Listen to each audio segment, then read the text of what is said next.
Welcome to Unscripted, an IICRC video program.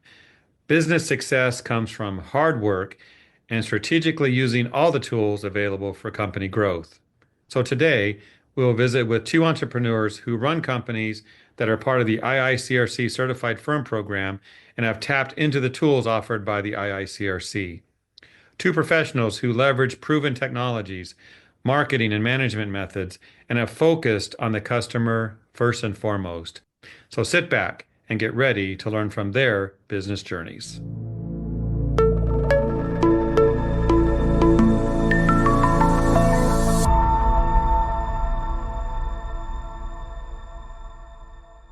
It's my privilege today to welcome two industry entrepreneurs, business owners, true professionals, Jeff Moore with ATI and Kevin Kluth with Pinnacle EcoClean. Let's do some introductions. I'd like to hear your story. Introduce yourself. Tell us a little bit about your companies. Jeff, we'll start with you. All right, my name's Jeff Moore. I'm a second generation restorer. I've been doing, I guess I've been working for my dad's business since 1994. From high school, kind of worked all my way up in the industry from opening up 8 locations for ATI to running a portion of the country. I currently head up our mergers and acquisitions team. I also spent a lot of time volunteering. I'm president-elect of the RAA, and my dad started this business back in 1989 in a little 1,000 square foot storefront. Now we've got 76 locations, 3,000 employees. ATI Restoration is the largest family operated restoration business in the world. And happy to be here, excited. We are a full service company doing everything restoration from construction, environmental, pack outs, emergency services. You weren't busy enough with the company. You have to help out with RAA as well. So good for you. RA takes up a lot of time. It's very rewarding and happy to serve and better the industry as a whole. Absolutely. So, Jeff, your company focuses on restoration. Kevin, I believe your focus is a bit different. Talk about yourself and your company and what you do. Yep, my name is Kevin Kluth, owner of Pinnacle EcoClean here in Rochester, New York. Had the company since 1980, 19 years old, basically out of high school. We're a typical carpet and upholstery cleaning firm, also doing tile and grout clean, all those related aspects to the business. Our specialty, as many companies are now, is Oriental rugs. Area rug cleaning is a nice part of our business. Also, a growing factor in our business too is fabric protection. That kind of covers most of what we do. And I'd like to spotlight that you're both part of the IICRC Certified Firm Program. So it seems like you take advantage of every opportunity to succeed, to improve on what you do. So again, thank you for joining today. But let's talk about when your companies first got their start. What was your initial vision, and how have you focused on that over the years? And Kevin, let's go to you on that one to start. Oh, okay. Well, 19 years old, initial vision, that Gerber has that saying, have an entrepreneurial seizure, right? I didn't really have that. I just wanted to kind of make a living. Had a lot of friends that were in the business of doing janitorial type work, cleaning services, and that's kind of what I started doing in imitation of them, because I noticed they seemed to do well with it and had some free time as well. So I thought, I could do that too. We had a focus on medical offices, and then early in the business, what became a real problem, a thorn in my side, was carpet cleaning. Either resoiling issues or even getting a guy to show up on time, like he said he would come. It was a real problem. So I just said, you know what? I can't do worse myself. I might by accident do better. And that's kind of what kickstarted the carpet cleaning part of the business. Thank you, Kevin. And Jeff, you mentioned many years ago, 35, I believe, the company got started. What was the vision then? And how has that changed over the years? So vision then obviously very different, very similar to Kevin. I mean, any entrepreneur that's starting a business, you're really looking to, provide. You're starting a business to either help your community, but most importantly to survive, to pay the bills, to provide for your family. I mean that's the crux of really America is really putting bread on the table for your family. So when my dad started it, he had worked at 2 other restoration companies. So I'd say the prefix for what ATI was, and I'd say most of that is still true today, was to provide restoration services and build a stable business. There are restoration companies out there that work and live and breathe off a catastrophe, large losses, hire people, fire people. And so I think the prefix for my dad was I want to build a business that helps my geography, helps my community, and I want to be able to have a steady, stable business. So in his prior life, he gave me examples where he would hire, fire, lay off the same employee 3 times in a given year based off how many storms came in, how many large losses came in. And so he really wanted to build it on residential, small commercial, but really day-to-day jobs. And I would say that still stays true today for the mix of business that we as a family and we as a leadership are looking to do. And so obviously it's not providing family, it's providing for all of the families in the organizations and opportunities as we continue to expand. But I think the prefix of what my dad did is still the same today, which is to build a sustainable business model. Our average job is still even at our size, it's still $13,000. So depending, doesn't matter how many storms come in or if we get $100 million job or the biggest job is $5 million. Our average job size will be between 11,000 and 16,000, irrespective of any of those things that will take it up or down by a couple of $1,000s. So, Jeff, that's interesting. Some may say success is revenue driven. It's the money. This doesn't sound like it's the case with you. So how does ATI define success? So I think success comes down to, in our business, it's service. At the end of the day, depending on what demographics you look like, there's either 10,000 or 60,000 or somewhere in between of companies that do what we do. So the best way to differentiate yourself is to provide the best service. At the end of the day, I truly believe whoever you hire, if you have a flood, your house will likely look the same no matter who you hire. The difference is in all the variables, the communication, how you respond, how you treat people, the professionalism that you ensue, whether it's the uniforms, how you're communicating, how you're portraying yourself. I think that's the most important part. But when it comes to revenue, I think revenue is certainly a component of it, Jeff, but it's such a small component of it. I'll give you an example.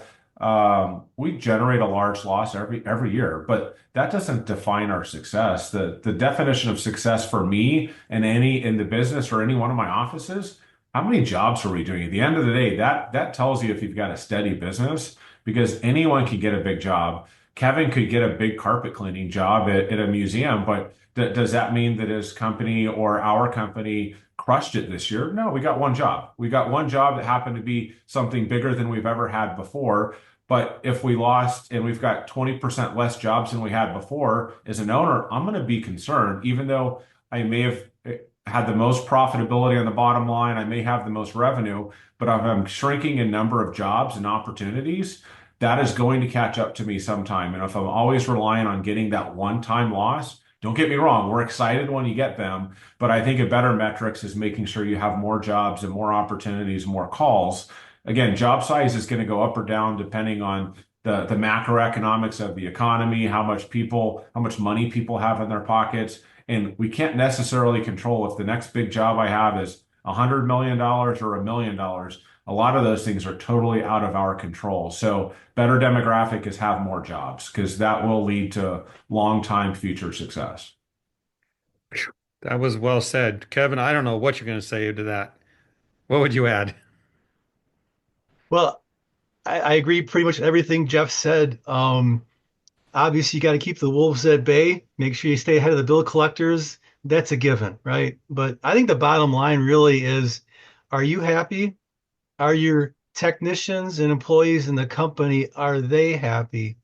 And are you still engaged in the business? I still love it. I mean, I've been doing it for 45 years.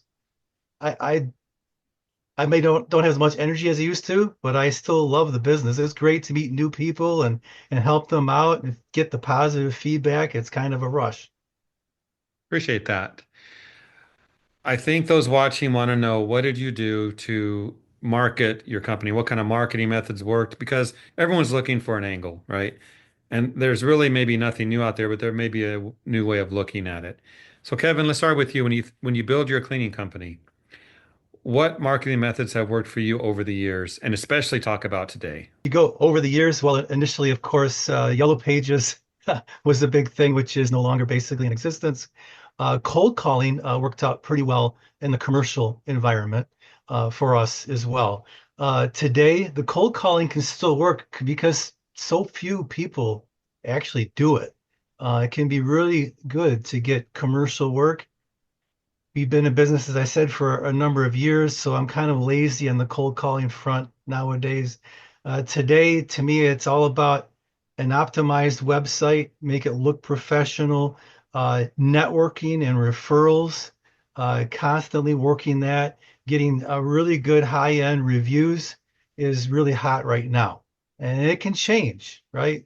Every There's the flavor of the month or so forth. Facebook is hot one week or year, and then that kind of goes by the wayside and something else takes its place. So you got to kind of stay up on things that way. That makes sense. And yeah, I remember the Yellow Pages every year having that conversation with the salesperson. I don't think Jeff's old enough to remember the Yellow Pages, but No, we still have a metric in our database, believe it or not. It's got all the historical data for Yellow Page referrals. No, it was around when I started. all right. So Jeff, same question. Talk about marketing. What works for you over the years and especially now?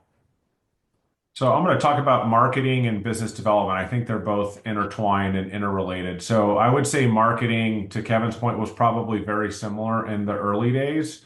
I would say marketing now, there's things, I think what Kevin said, reviews are super important. So at the end of the day, if I want to go to a new restaurant with my wife, I'm looking up, if it's not a new place near my house, I'm looking up Open Table or I'm looking up Yelp.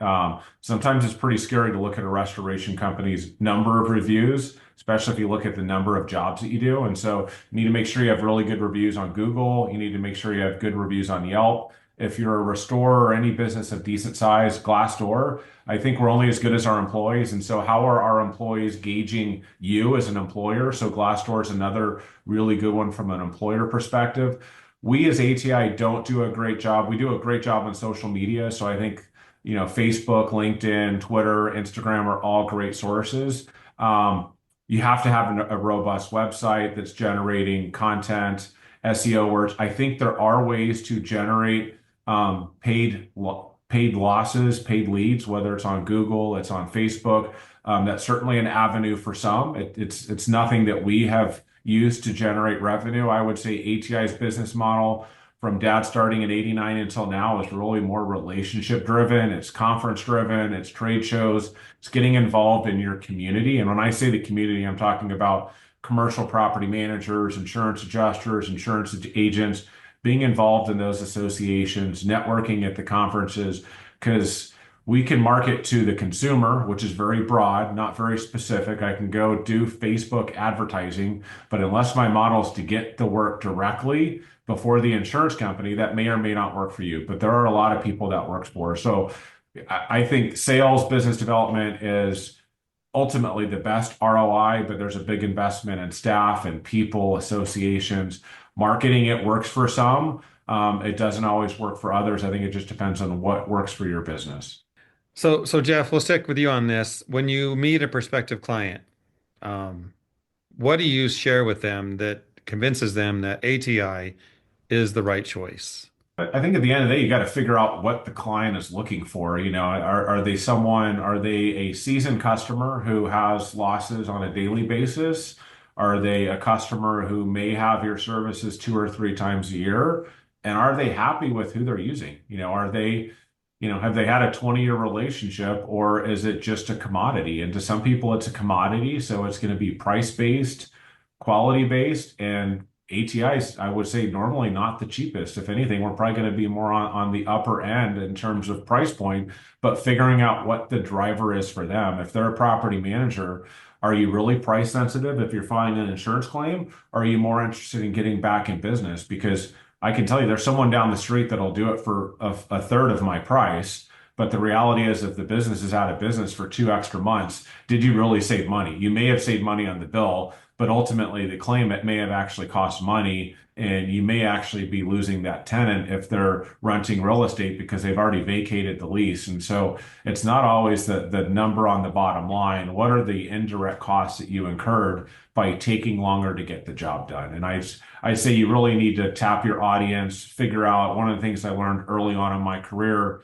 especially talking to adjusters, is how often are my services needed? Are you actually walking a job on a day-to-day basis? Do you have a need for someone like me every 5 days? How often should I be following up with you? Because if it's only once a year, that's a whole different story than someone who needs my services 3 or 4 times a week. And so really tapping your audience and having them tell you what they need, because I can change my pitch depending on what their needs are.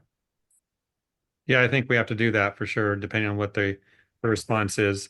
Kevin, what do you think when you meet a client, prospective client? How do you convince them that your company is the one to use? I guess we kind of lean a lot on our training. No, we personally train our technicians. We'll have, nationally known instructors come to our facility to train our tech come too. We like to network with our competitors. We view competition as more of a partnership. They offer services sometimes that we don't, like restoration work. We offer services that they don't offer, so that can work out very well in both ways. The fact that we wash wool rugs, people hear that and they just go, oh, well, if I can trust them with an Oriental rug, I guess I can trust them to clean my wall-to-wall carpet. So that really helps out. And the fact that we've been in business for as long as we have. So all those things tend to work out very well. Yeah, I'll say both your companies, as you look at social media and websites and all the references to what you both do, it does give a peace of mind to those that use you. And that's what customers really want. They want to choose the company that fits them, that'll take care of their issues. But now let's talk about brand identity. So, Kevin, we'll start with you on this, going back and forth here. You've built a brand in your community. How would you tell another company, maybe a younger company starting out, how they can build their brand like you did? First thing, you have to have the quality work to back it up. That's A1. You could build the most beautiful brand in the world, and if your work is, let's put it this way, if your work is garbage, that brand is going to help get the word out even faster that your work is no good. So you have to have that high level of quality at first. Once you got that, then it's easier. You still have to get the word out there. I think you have to have a logo. It doesn't have to be the newest, greatest logo in the world, but one that's credible. And along with your marketing materials that match, everything looks professional. Uh, we've often had people ask us, are you guys must be a franchise because they see our vans lettered, the uniforms match, the logo and print stuff that we leave behind is all matched. And no, we're not. We're just a locally owned company. So they're impressed with that. Um, and then in addition, your referral sources.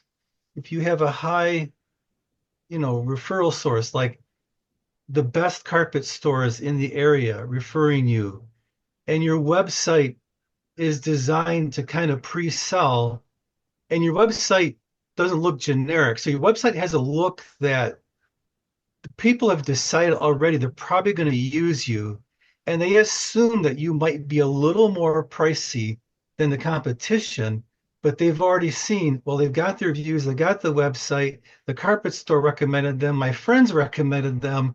I'm going to use them before they even call us. So usually it's just a call to schedule work many times. Thank you. And Jeff, what would you say? I know ATI has a great reputation. You're proud of your brand. What have you done over the years to build it, and what would you tell others who want to do what you've done?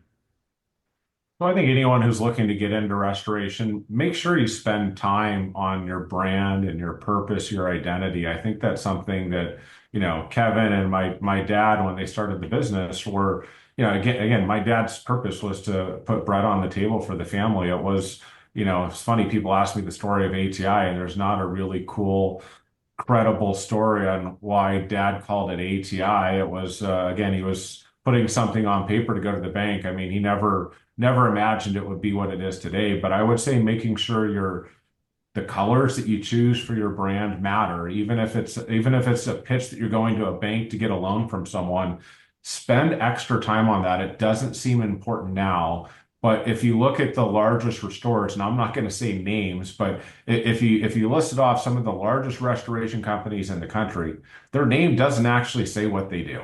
And I think that's really important when you come up with a name for a company.